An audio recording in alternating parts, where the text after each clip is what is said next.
Hi, I'm JMO from Xcase in the UK at www.xcase.co.uk. Please take a look at my website. So, a bit of a follow-up video. I was looking at the Chenbro RM9125 the other day.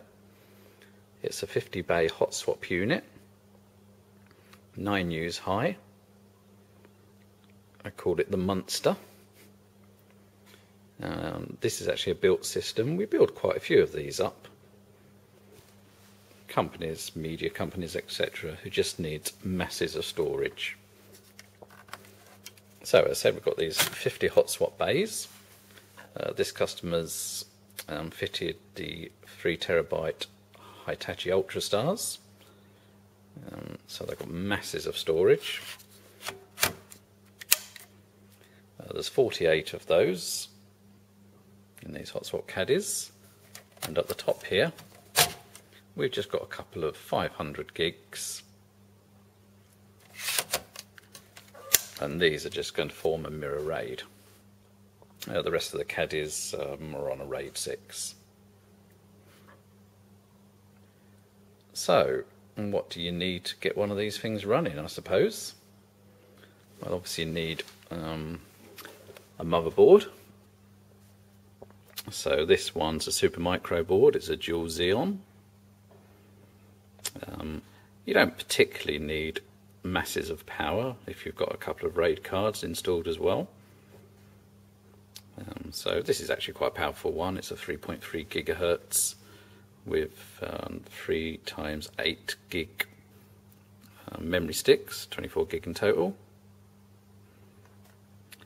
They've had a couple of LSI 24 port RAID cards fitted, some battery backups, and some 10 gigabit LAN cards. Chassis itself is unusual in the fact that you can use a 12 or 13 dual processor board or a standard HX board, but because the power supply is underneath the motherboard, you can in fact fit a quad board, like a quad AMD. So you could put quad 12 core processors in it, for instance. It's got these 4 hot swap fans. Now these are noisy, but they don't have to blow some air around. And there's a further set of fans at the bottom of the chassis behind the power supply, and we'll have a look around there in a minute. Now, as I said, this is a big case. It's also a very heavy case. Fortunately, it's got these side handles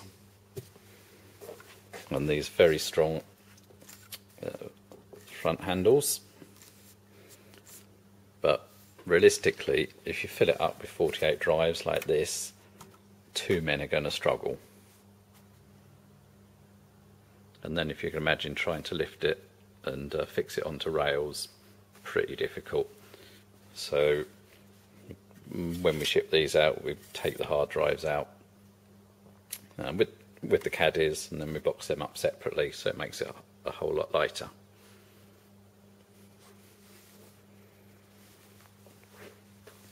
So just go around to the back. Underneath the motherboard, as said, we've got 4 80mm fans. These can be removed. Once you remove them, a beeper will go off, sounding an alarm.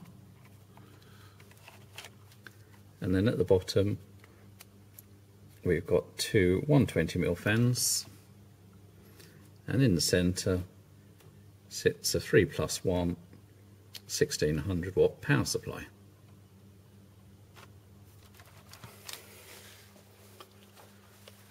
On the back of the chassis, going from the RAID card, you've got these mini SAS or multi-lane cables, 8087 cables, go into 12 back planes. Each back plane controls 4 hard drives, It just cuts down on cables, so you don't have to have 48 SATA cables, you just have the 12 mini SAS ones. And for the OS drives at the top, there's just 2 standard SATA connections which can go to your motherboard.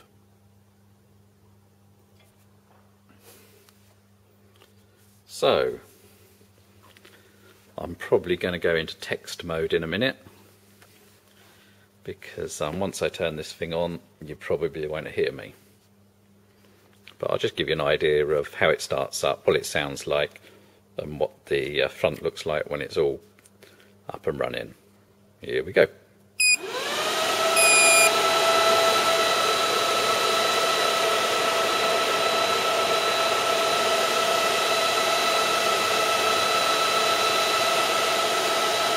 So, as in any, I'll step back a bit,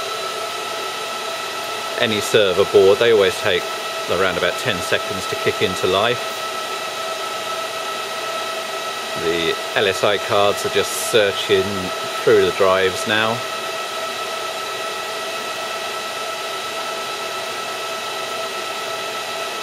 Once we get power on, there we go.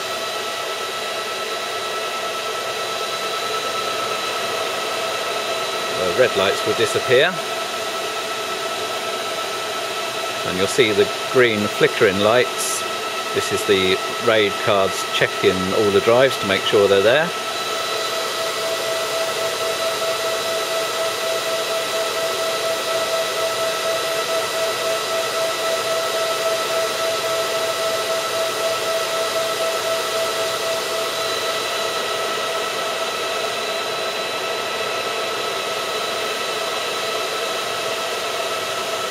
And once it's happy, you'll just go back to the blue lights, and you'll get the occasional flickers of green lights when there's activity going on.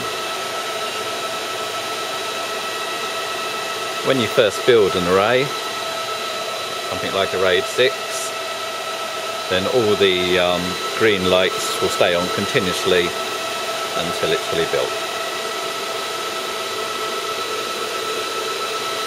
The 2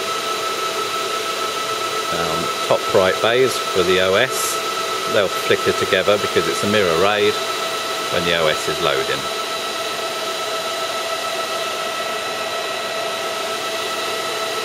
Okay, we'll turn it off.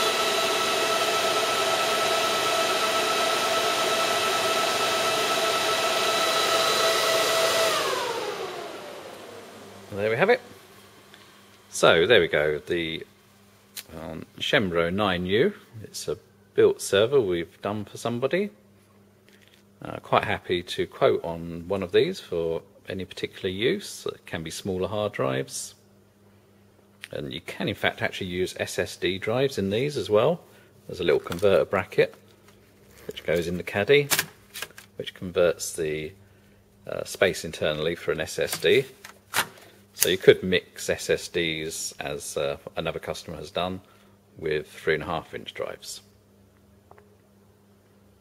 So I think that's about it. Thanks very much for listening.